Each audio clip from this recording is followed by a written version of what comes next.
Here we are going to take a look at one possible arrangement of pulleys that can be used as a simple machine. The arrangement consists of two pulleys. One is fixed and the other is movable. And a single piece of rope is made to go around both these pulleys. At one end of this rope, the effort is applied and the other end is fixed to the support. Let us set this in motion. So the effort is now coming down and the load is moving up with the movable pulley. There are a few important observations we can make here. Number one, the effort is smaller than the load, and that is the reason we are using simple machines. Simple machines help us overcome large loads with smaller effort. The ratio of load to effort is called the mechanical advantage, and it's a factor that tells us how many times we are magnifying the effort to overcome the load. Second observation, the load is moving much slower as compared to the effort, and that is the price we pay for getting mechanical advantage. If we want convenience, we will lose speed. The ratio of displacement of effort to displacement of load is called the velocity ratio. Let us now do the force analysis of this machine when the machine is moving uniformly. We will start with this piece of rope. It is shown here and it is subjected to two forces. The force of tension upward because of the upper part of the rope, and this downward force because of the effort applied. Since the rope is moving uniformly, these two forces must exactly balance each other, and therefore we can equate the effort E to the tension T in the rope. Now this tension T will get transferred to all parts of the rope because the pulleys are smooth enough to be considered frictionless. So the pulley will not absorb any of this tension, will just transfer it to the other side.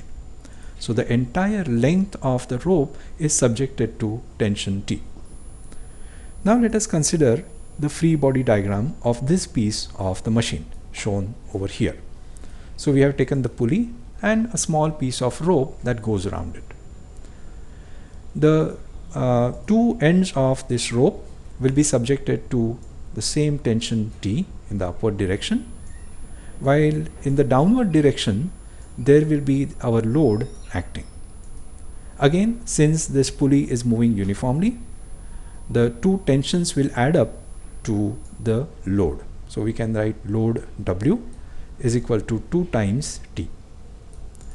Now we are all set for calculating the mechanical advantage. Since mechanical advantage is load divided by effort, and since our load is 2 times T and effort is just T, the mechanical advantage here is 2. Let us now calculate the velocity ratio. Whenever the effort comes down through some distance, then that much of rope is taken from this side of the rope. So half that length will be supplied by this segment and half of that length will be supplied by the other segment, and therefore when the effort goes down through some distance, this pulley would come up through only half that distance. So the velocity ratio, which is ratio of displacement of effort to displacement of load, is 2. Finally, let us talk about the efficiency of this machine.